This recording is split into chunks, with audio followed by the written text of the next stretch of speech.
Council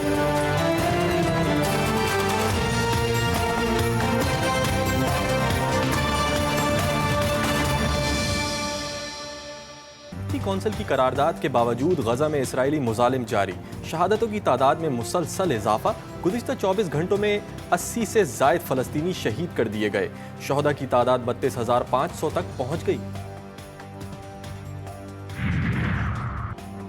جنوبی لبنان میں طبی مرکز پر اسرائیلی حملے کا جواب، حزب اللہ نے اسرائیلی فوجی تنصیبات پر راکٹ برسا دیے، اسرائیلی فوج نقصانات کو چھپانے کی کوشش کر رہی ہے، اسرائیلی میڈیا کے مطابق حملے میں ایک شخص ہلاک ہوا۔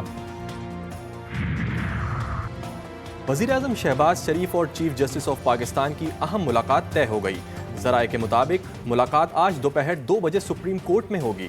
ملاقات کی درخواست وزیر قانون کے ذریعے کی گئی تھی۔ ذرائع کا کہنا ہے کہ ملاقات میں وزیر اعظم ٹیکسوں سے متعلق کیسز جلد فیصلے کی درخواست کریں گے۔ 2700 ارب سے زائد کے ٹیکسز کے کیسز مختلف عدالتوں میں زیر سماعت ہیں۔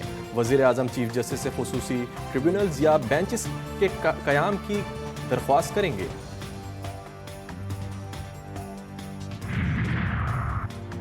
عدالتی امور میں مداخلت کے معاملے پر سپریم کورٹ میں بڑی بیٹھک، اسلام آباد ہائی کورٹ کے 6 ججز کے خط پر چیف جسٹس کی سربراہی میں فل کورٹ اجلاس، 2 گھنٹے 12 منٹ تک خط کا جائزہ لیا گیا، تمام ججز نے رائے کا اظہار کیا۔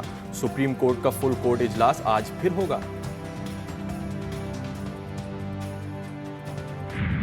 لیٹر میں یہ لکھا ہے کہ یہ انٹرفیرنس ایک قسم کے پولیٹیکلی موٹیویٹڈ کیسز میں ہوا، جوڈیشل کمیشن کے تھرو اس کی انکوائری ہو۔ خان صاحب کی جتنے ٹرائل ہوئے ہیں، جتنے کیسز ہوئے ہیں، ان میں ڈیو پروسیس اس روشن کی طرح وائلیٹ ہوا ہے۔ یہ اب اس بات کی ثبوت ہے کہ وہ سارے ججمنٹس جتنے بھی ہے ڈیسیجن وہ نل اینڈ وائڈ ہے۔ ججز کے خط کی انکوائری کے لیے جوڈیشل کمیشن بنانے کا مطالبہ، مداخلت سیاسی کیسز کے تناظر میں تھی۔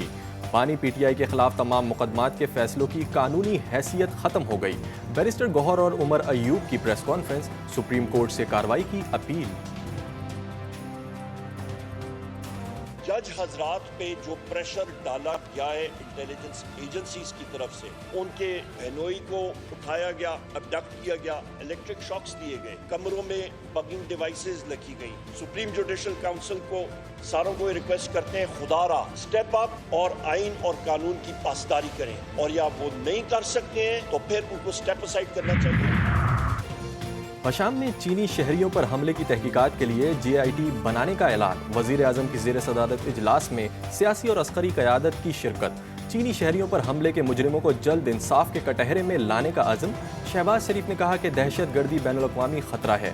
آرمی چیف نے کہا کہ پاکستان کے عوام اور مہمانوں پر بری نظر ڈالنے والوں سے آخری دم تک لڑیں گے۔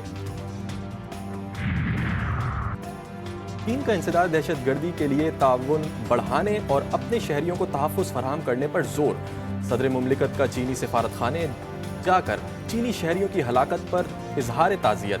آصف زرداری نے کہا کہ قوم چینی عوام کے غم میں شریک ہے، دہشت گردوں کو انصاف کے کٹہرے میں لایا جائے گا، چینی شہریوں کو سیکیورٹی یقینی بنانے کے لیے تمام اقدامات کیے جائیں گے۔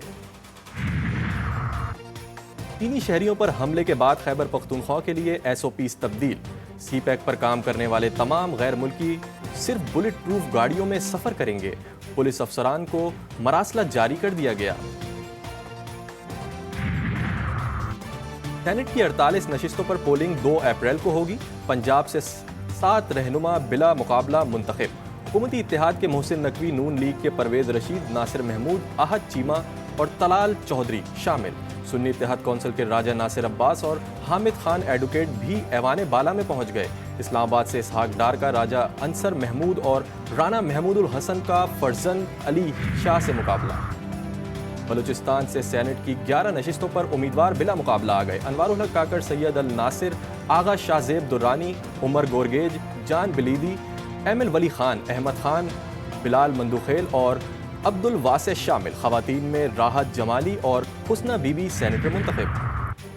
اسلام آباد ہائی کورٹ نے پی ٹی آئی کو اسلام آباد میں جلسے کی اجازت دینے کی ہدایت کر دی، رائٹ آف اسمبلی نہیں چھینا جا سکتا، جلسے سب نے کیے ہیں، انتظامیہ قواعد و ضابط اور شرائط طے کر لے، چیف جسٹس عامر فاروق کے ریمارکس۔ وکیل شیر افضل مروت ایڈوکیٹ نے کہا کہ ہم اب 6 اپریل کو اسلام آباد میں جلسہ کرنا چاہتے ہیں۔ عدالت کی پی ٹی آئی کو ہنگامہ آرائی سے گریز کرنے کی ہدایت۔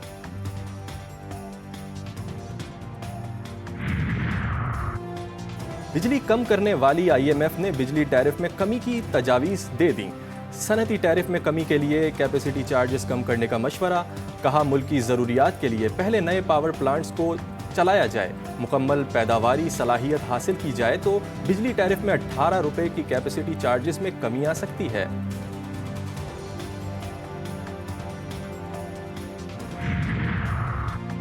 پنجاب میں بائیکرز کے لیے سیفٹی وائر گارڈز مہم کا آغاز۔ وزیر اعلیٰ مریم نواز کہتی ہیں دھاتی ڈور اور پتنگ بازی میں ملوث افراد کے خلاف کریک ڈاؤن جاری رہے گا، کسی کو عوام کی زندگیوں سے کھیلنے کی اجازت نہیں دیں گے۔ زمیں پھٹی نہ آسماں گرا، توبہ ٹیک سنگھ میں جوان بہن کو سفاک بھائی نے گھر والوں کے سامنے گلا دبا کر قتل کر دیا۔ باپ سامنے بیٹھا رہا، واردات کی ویڈیو بھی بنائی گئی۔ ہولناک واردات 10 روز قبل ہوئی، 24 مارچ کو ویڈیو وائرل ہوئی تو پولیس نے ایکشن لیا۔ سرکاری مدعیت میں مقدمہ درج کر کے ملزمان کو گرفتار کر لیا۔ قبر کشائی کے بعد لاش پوسٹ مارٹم کے لیے اسپتال منتقل کر دی گئی۔ ہولناک واقعے کی ویڈیو نے دل دہلا دیے۔ افطار کے دسترخوان پر ماں کا قتل، بیٹی زخمی۔ کراچی کے اورنگی ٹاؤن فرنٹیئر کالونی میں فائرنگ، مقتولہ حبیبہ کی اپنے شوہر سے ناراضگی تھی، پولیس کی تصدیق، ملزم کی تلاش میں چھاپے۔ کراچی کے علاقے منگو پیر میں 2 افراد کا قتل، آنکھوں پر پٹی بندی اور ہاتھ بندی ہوئی لاشیں برآمد۔ پولیس حکام کہتے ہیں سر پر گولیاں مار کر دونوں کی جان لی گئی۔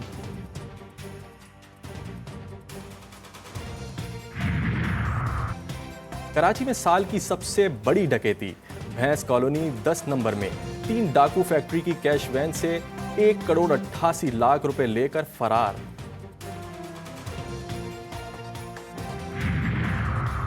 فیصل آباد کے تھانہ صدر تاندیا والا کی حدود میں مبینہ پولیس مقابلہ، ڈاکو کی گولی سے 7 سال کی بچی جاں بحق، پولیس کانسٹیبل زخمی، ملزمان فرار۔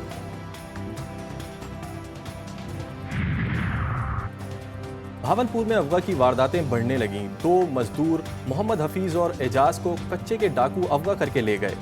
زنجیروں میں جکڑے مغویوں پر تشدد کی ویڈیو گھر والوں کو بھیج دی، اہل خانہ سے 50 لاکھ تاوان طلب۔ اللہ کے نبی کی چہیتی اہلیہ اور مومنین کی ماں ام المومنین حضرت عائشہ صدیقہ رضی اللہ تعالی عنہا کا یوم وصال انتہائی عقیدت و احترام سے منایا جا رہا ہے۔ آپ کی عصمت کی گواہی خود قرآن پاک میں اللہ نے دی ہے۔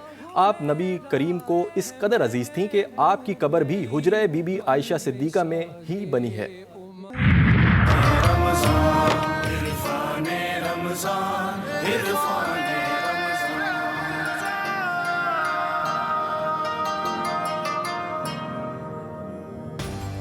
ڈی ٹی وی نیوز کی سب سے بڑی ٹرانسمیشن عرفان رمضان میں دور حاضر کے سب سے بڑے اور سب سے اہم مسئلے پر بات چیت، اسلام میں نکاح کی اہمیت و ضرورت اور مقاصد اسلام کس طرح سے نکاح کو دیکھتا ہے، نکاح کی شرائط اور نکاح کے حرام کر دینے والی چیزوں سمیت دیگر اہم نکات پر علماء کرام کی گفتگو۔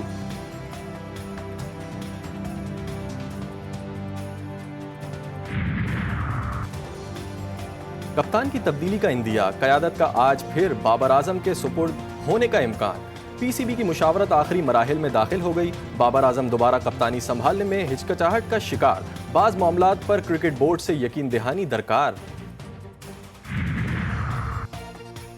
آئی سی سی وفد کا چیمپئنز ٹرافی کے لیے اسٹیڈیمز میں سہولتوں پر اطمینان کا اظہار، وفد کی چیئرمین کرکٹ بورڈ سے ملاقات، محسن نقوی نے کہا کہ ٹورنامنٹ کے لیے ہر سطح پر فل پروف انتظامات کیے جائیں گے، اسٹیڈیمز کی اپ گریڈیشن کا کام چیمپئنز ٹرافی سے پہلے مکمل کر لیا جائے گا۔